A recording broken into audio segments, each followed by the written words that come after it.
Sio kwamba nauza ni mwenyewe nauzia, ila kesi ya robaja fande nimesingizia.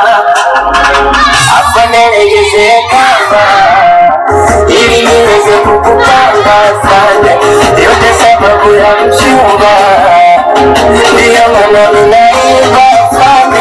Afande legeze kamba ili niweze kukupanga afande, yote sababu ya mchumba. Kipaumbele chetu kiwe mtoto, tuwekeze kwenye watoto. Tukianza kuwekeza mapema, basi hatutakuwepo na changamoto kubwa baadaye. Tunaweza kuona changamoto ambazo tunakutana nazo kwenye jamii zetu sasa, changamoto mbalimbali ambazo tunakutana maofisini, zote ni kwa sababu huku mwanzo mtoto akiwa mdogo tulikosea, lakini watoto wapo mpaka leo. Kwa hiyo tuna uwezo wa kurekebisha kwa watoto ambao wanazaliwa sasa hivi, kwa watoto ambao wanaendelea kukua sasa hivi, ili kuhakikisha kwamba hawa watoto wetu wanakuwa katika maadili mema, ili tuweze kupata viongozi bora, lakini pia familia ambazo ni bora na watu ambao ni wema katika jamii zetu. Tukiwekeza katika watoto, basi tuna uhakika wa kuwa na taifa imara na bora. Yote kwa yote, naomba kusema kwamba tukibadili mwanzo wa hadithi, basi tuna uwezo wa kubadili hadithi yote kwa ujumla. Lakini kidole kimoja hakivunji chawa. Hatuwezi tukaiachia serikali peke yake, au wadau wa maendeleo peke yao, au walimu peke yao, au kuachia wazazi peke yao jukumu la malezi. Jukumu la malezi ni jumuishi. Tunategemeana sana kwa asilimia zote ili kuweza kuhakikisha watoto wetu wanakuwa katika utimilifu wao. Kwa kuhakikisha kwamba mnawasikiliza wazazi, yale maelekezo ya msingi ambayo wazazi wanawapa kwa ajili ya maisha yenu ya kila siku, mnao wajibu wa kuhakikisha kwamba mnasikiliza, mnafuata, lakini pia mnayatendea kazi, ili muwe watoto wazuri, lakini pia kadri mtakavyoendelea kukua mnakuwa na maadili mazuri kwa ajili ya taifa la leo, lakini pia na taifa la kesho. Lakini pia kama jamii na serikali kwa ujumla, majukumu yetu yote haya yanalenga katika kutekeleza haki za mtoto tangu kabla kuzaliwa mpaka anapofikia utimilifu wake wa makuzi.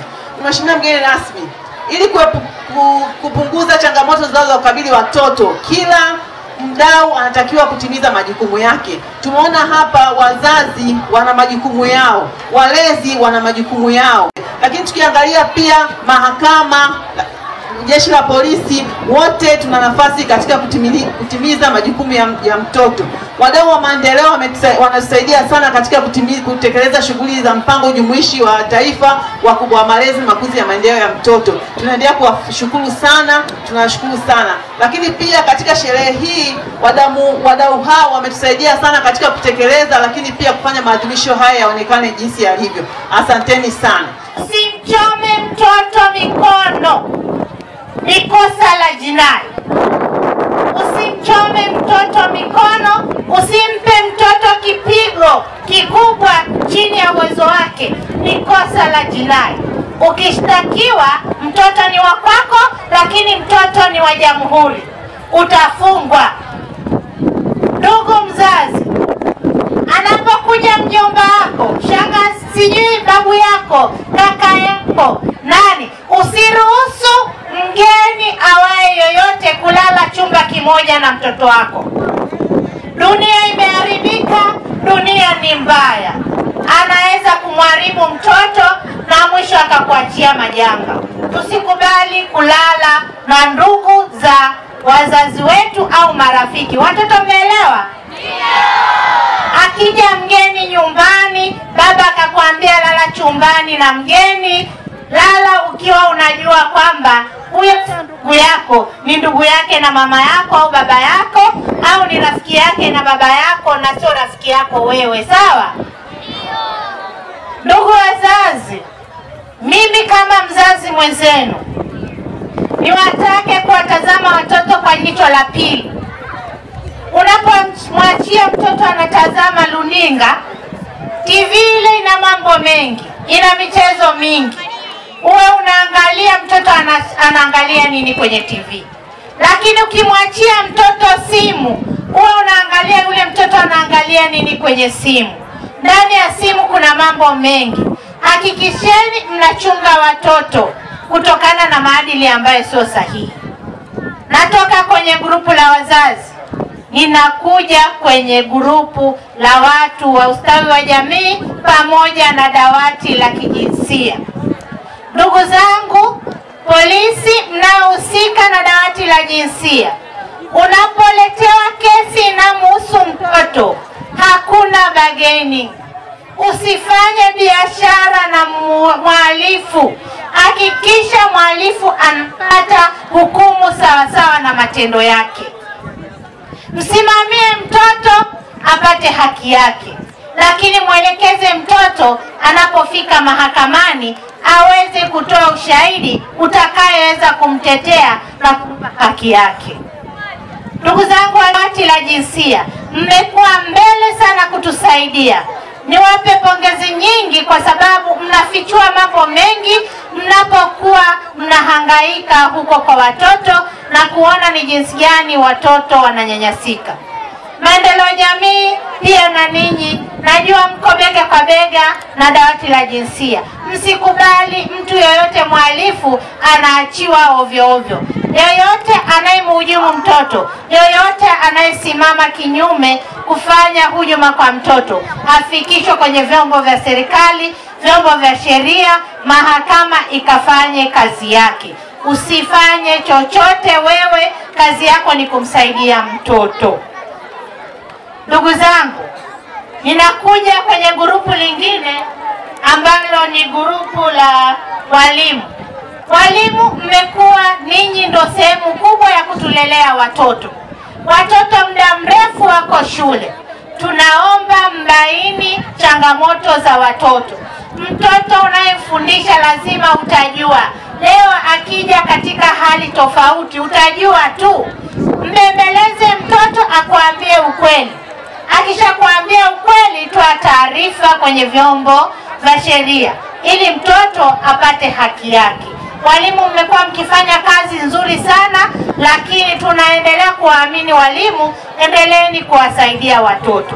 Naenda kwenye kundi la mwisho ambalo ni kundi la watoto. Watoto mpo?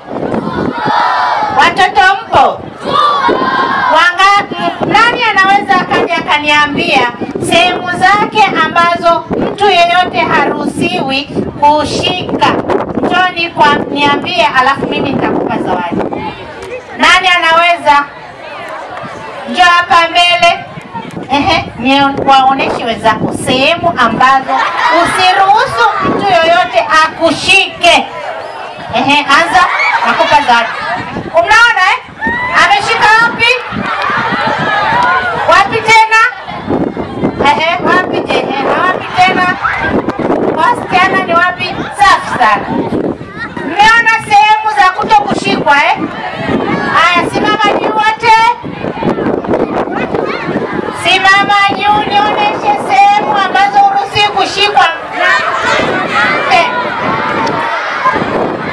Haya, 1, 2, 3. Uruhusi kushika wapi? Na wapi tena? Na wapi tena? Safi sana. Usiruhusu mtu yeyote afanyaje? Umeelewa Sasa watoto wazuri, mimi mama yenu, sawa Ninasema hivi, usikubali kupakatwa na mtu yoyote. Unajua kupakatwa? Unajua kupakatwa? Anayetakiwa kukupakata ni mama yako tu. Hata baba yako asifanyaje? Asifanyaje? Hata baba asikupakate. Anayeruhusiwa kukupakata ni nani? Mama tu. Sawa Watoto wazuri, ukipigwa, ukichomwa mikono, kimbia serikalini kaseme haraka. Sawa? Kama unaishi na mama akambo, anakunyanyasa, anakufungia nje, nenda kaseme kwa mwenyekiti wa mtaa, kaseme kwa balozi, kaseme kwa mtendaji, kaseme kwa mwalimu. Nenda Mama, ninawapenda na ninawajali, lakini serikali ya awamu ya 6 inayoongozwa na Mheshimiwa Rais Mama Samia anawapenda watoto, na ndio maana amejenga shule nyingi na anahakikisha mnasoma darasa la kwanza mpaka chuo kikuu bure. Elimu ni bure, ukasome. Sawa ndugu zanguni? Mnaelewa watoto wazuri